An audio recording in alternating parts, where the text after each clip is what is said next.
Welcome back to the morning show here on Arise News. Joining us now is Oji Okpe with stories trending around the world. Hello, Oji. Good morning, Dr. Abati. How are you? How's your day? Good morning, fine. Good. Good morning, Oji. Good morning. How are you? Great. And good morning to you, viewers. We begin What's Trending today with the news that the Nigerian government and the United States government have sold off a 65-meter super yacht worth $42 million belonging to oil magnate Kola Aluko, who was accused of cheating Nigeria out of almost $1.8 billion in siphoned crude oil sales. Mr. Aluko, who was an ally of former Minister of Petroleum Resources, Desiani Alison Madueke, has been on the radar of the anti-graft agencies for at least 4 years. The U.S. government had accused Aluko and another oil businessman, Jide Amokari, of laundering money in the U.S. and using it to acquire the yacht, among other assets. The yacht used to be popular for charter among celebrities. It was once rented by American music industry power couple Jay-Z and Beyonce for a holiday cruise. I mean, this is good information, but I don't know what that money is going to be used for, because as of 3 or 4 years ago, there's a lot of money that was being owed to the U.S. In some of his assets. For example, he had about I think a $50 million penthouse that he was owing money on, and of course the yacht as well being parked. It accrued almost $170,000 by now. So I mean, I don't know how this will be used, but it's good information. I think the most important thing, if they're alleging all of these, is to really find Kola Aluko, because as of, I think, last year or 2 years ago, they were saying that he might be hiding in one of those yachts, which is worth about $80 million, which is out of the radar at this point. I don't know. Well, I mean, we can't sit as a court over a matter in which we do not have the facts, the details. For you to be able to make definitive statements, we must have the facts. But in this particular case, this came about, the sale of the yacht, as a result of some agreement between the Nigerian government and the U.S. government, the U.S. Department of Justice. And this was based on a federal court order. Yeah. Because the maintenance of the yacht alone is about $170,000 a day. But we hope, as we see increased international cooperation on the issue of money laundering and other kinds of infractions in Nigeria, taken to safe havens or tracked to certain parts of the world, we hope that this cooperation will also translate into good terms, good negotiation on the part of Nigeria. Today is a yacht, somewhere in the U.S. Some other times it's money in the island of Jersey or elsewhere in the world. Now we expect that this process will revert back to Nigeria. To Nigeria, that's the first thing I said.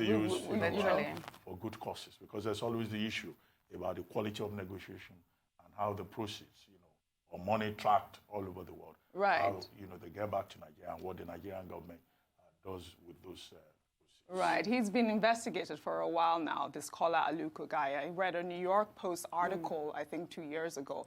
The amount of money that was stated in that article was astronomical. Yeah. It was humongous, the amount of money that this man, they alleged, that had spent on holiday cruises or things like that. Well, I'm just telling you what I read. I don't know if it's a fact, but it's just what I read in a New York Post article. So who knows if it's true or not? They're all allegations at this point.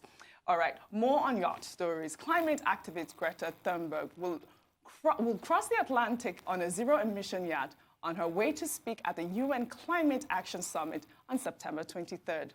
Thunberg and a crew of the yacht will sail to New York City, where the summit will take place at the UN headquarters. The Swedish 16-year-old has become a figurehead of a burgeoning movement of youth climate activists after her weekly protest inspired student strikes in more than 100 cities worldwide. Thunberg doesn't fly due to high levels of emissions from air travel, and the yacht will allow her to make a zero-emissions journey thanks to solar panels and underwater turbines that generate electricity. This girl is just phenomenal. She's just so amazing. And she's just proven herself to, be this huge climate activist that she is, Yeah. by choosing an environmentally friendly way to travel And to really New York. branding herself around it. And I think she's just such a, a huge teen icon for everyone to emulate, or every child to emulate at this point. Icon, a leadership Yes. icon, because what she's providing, leadership from an unusual direction, a young person of just 16 years. The other day, she got the Freedom Prize in France, and now she's demonstrating her commitment by showing example, by traveling to New York in a sailboat that would be powered by underwater turbines and solar panels. Right.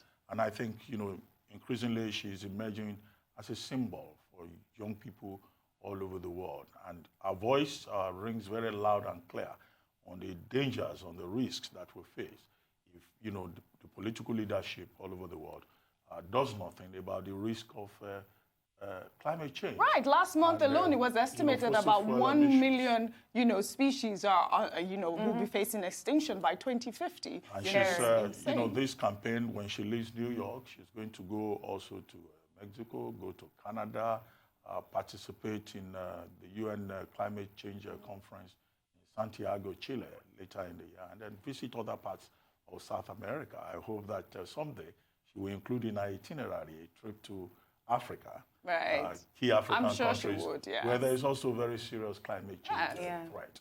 And if anyone doubts the relevance of her proposed rebellion, climate change rebellion, which was the subject of a song that she did with a group called the 1975, a UK-based group. Look at what is happening in Britain at the moment, with temperatures going up to about 101 the hottest they've ever had. Right. And people choosing to just walk naked on the streets. Right. And that's a clear indication, of what climate change, the effect is having, global warming. Right. We do not need to look too far. Speaking of Africa, I read a headline, I think 2 or 3 days ago, that Ethiopia became one of the top 4 planting trees, which is really amazing. That's amazing. Yes, Ethiopia. And I think this also brings into consideration the way that they build airplanes at this point. I know that the cars are being, custom now to fit climate change, Yes, but, there are we don't know. countries where they now have electric cars. Exactly. And So at least one Nigerian, Senator Bruce, Memore Bruce, was in the paper saying, look, his staff will henceforth use only electric cars, and that he himself uses electric cars. Absolutely. Well, when he brought it up on the floor of the 8th National Assembly, it was shut down. The members the electricity of the... it's a struggle. I don't think he's going to give up. It's a struggle. He's going to have to keep pushing, and everyone should just keep pushing so that we save our species. Our planet. A safer planet. Absolutely. Yeah. Well, let's head over to the UK now, where the newly elected British Prime Minister Boris Johnson and his girlfriend Carrie Symonds have moved into Downing Street. The move makes Johnson the first Prime Minister in living memory to live with an unmarried partner at number 10 Downing Street. His divorce from his second wife, Marina Wheeler, with whom he has 4 children, is yet to be finalized. The pair announced that they were splitting after 25 years of marriage last September, shortly after which Johnson's relationship with Symonds was confirmed. There had been speculations earlier as to whether Symonds, who has quickly become a mainstay in British tabloid newspapers, will join Johnson at the residence. Well, now it's confirmed. Well, she has joined them. They moved in yesterday. The spokeswoman for Boris Johnson announced it at the lobby briefing yesterday. But they are not staying in number 10. The flat, in number 10 is considered a bit smaller. So that number 10 will be occupied by the Chancellor, Sajid Javid, while Carrie Symonds and Boris Johnson will stay in the flat above number 11, Downing Street. It's a 4-bedroom flat, and it's said to be more spacious. But the public concern is whether Carrie Symonds moving in with Boris Johnson will be at any cost to the British people, to the United Kingdom. And the spokeswoman yesterday assured everyone at the lobby briefing that this will not be entirely at no cost to the people of the United Kingdom. And then, of course, there's that tittle-tattle about furniture, about Boris Johnson trying to look for furniture, hoping that somebody will get him the furniture. Since his separation from his wife, we're told that he's not been able to afford his own furniture because he's not been keeping an apartment of his own. So, but it's a light-hearted story. Yeah. And we hope that there will be no fights Well, that's the main part of the whole thing at this point, because you know the altercation that they had. Yeah, like 2 weeks ago. Put them all in the map. About a month ago. Put them all in the news, and it was really not so good in Boris Johnson's favor. Well, let's take one more story under entertainment. Disney has broken its own record of worldwide film received by an individual studio in a single year. According to Variety, Disney has amassed $7.67 billion to date in 2019, passing its previous best mark of $7.61 billion it managed in 2016. Wow. Completely amazing. I mean, this is what you get when, you know, a powerhouse like that, because, you know, Disney had acquired so many different studios in the past, 6-7 years. That's amazing. Oji, thank you so much for this. Thank you very much, Oji.